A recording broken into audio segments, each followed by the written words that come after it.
motivate yourself?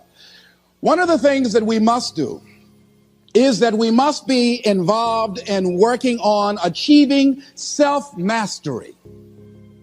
You must work on yourself continuously.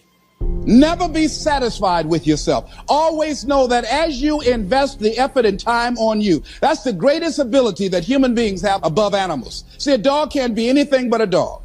Tree can't be anything but a tree. Human being, you've got unlimited potential. You can put effort on you, and by concentrating on you and developing you, you can transform your life wherever you are right now. So you want to work on yourself.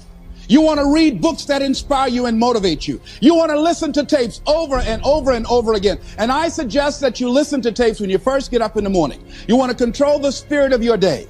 When you first wake up in the morning, your mind is operating at 10.5 wave cycles per second. That's when the subconscious mind is most impressionable. Whatever you hear in the first 20 minutes when you wake up, that will affect the spirit of your day. When you listen to tapes, listen with relaxed belief, believing that this can happen for you. And by listening to them, listen to them over and over and over again, and you will get a breakthrough. And as you continue to work on yourself, you will begin to expand your vision of yourself. You'll begin to work towards self-mastery. And you will begin to see it reflect itself in all the dimensions of your life, your mental life, your physical life, your social life, in your relationships, your monetary life. So concentrate on developing yourself. Because if you don't, I guarantee you that you will make a settlement. And most people have. In addition to working on yourself, and as you work on yourself, you feel good about yourself, and as you feel better about yourself, you treat yourself differently. Develop a health plan. See, you can't feel well and do well if you don't have good health. You can't perform if you don't have your health. Your health is valuable. Develop a health plan. A plan that you will follow, because this is the only vehicle that you have to carry you through this experience called life. And you want to take good care of it because you love you enough. You care enough about you. And that's not easy. It is not easy having a health plan and sticking to it. But you're worth it doing it again and again and again. I have lost 22 pounds several times. Next thing is, as you take care of yourself, the next key is keys to motivation, to self-motivation. You want to live life with energy and passion. You want to make a conscious effort to be lively. See, in life, you either saying hello or goodbye. You either on the way or in the way. Leave dead people alone. Next thing is that you want to monitor your inner conversations. The things that you say to yourself. You want to watch them, and in watching them, you want to take charge. You don't really need to read anything. Forget all that. That's that inner conversation. Oh, you don't need to worry about trying to go into your own business. Forget that. You can't do that. What if you lose everything you've got?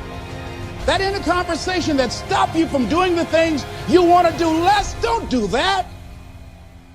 The next thing that is a key to self-motivation is that you've got to ask yourself, what do I want out of life? What do you want out of life? What do you want out of a job? What do you want out of a career? What do you want out of a relationship? What do you want? What gives you your life? How will you know when you got it? What will make you happy? You need to know. You need to start asking yourself some questions. What do I really, really, truly want? You need to be exact about that.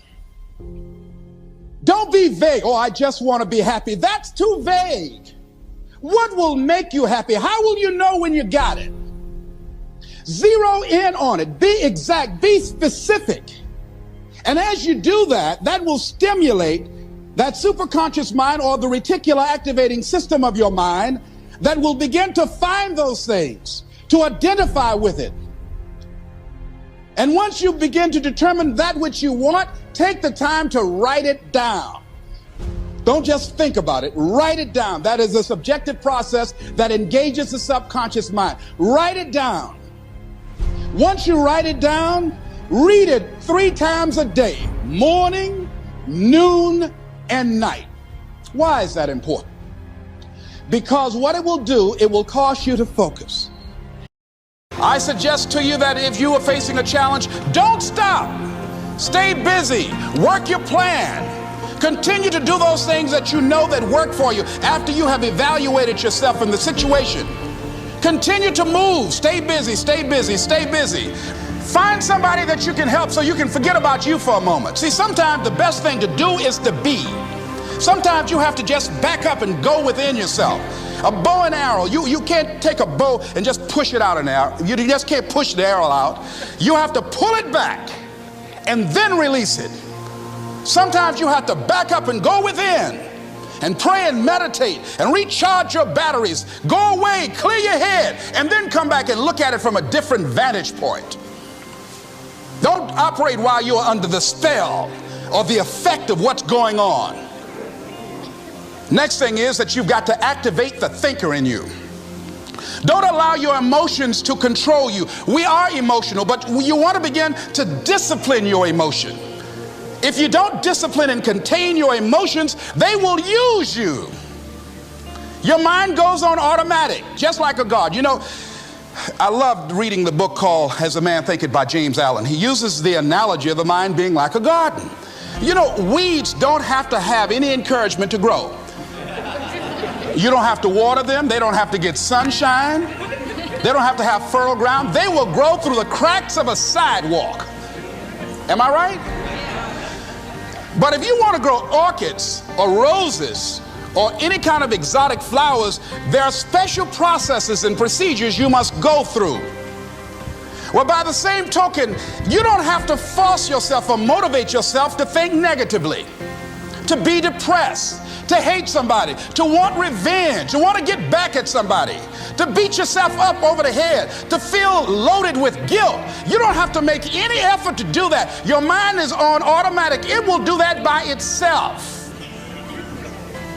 But if you want to begin to move into your own personal greatness, if you want to begin to really enjoy a happy, successful, healthy life, you've got to be willing to go against the tide. You've got to be willing to harness your will and say, in spite of this, I'm in control here.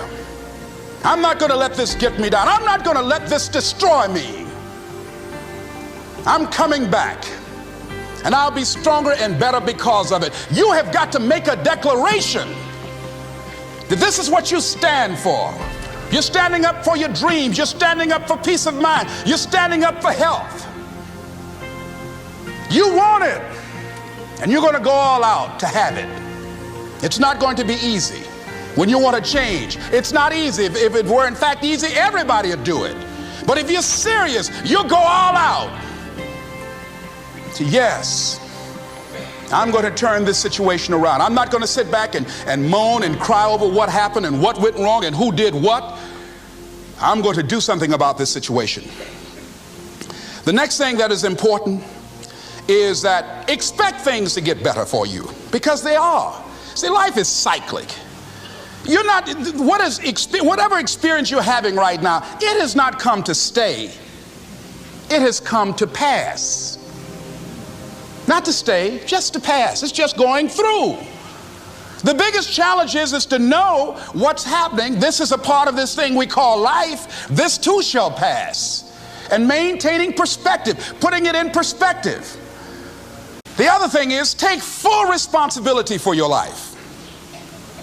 Accept where you are and the responsibility that you're going to take yourself where you want to go. Someone said we have two primary choices in life.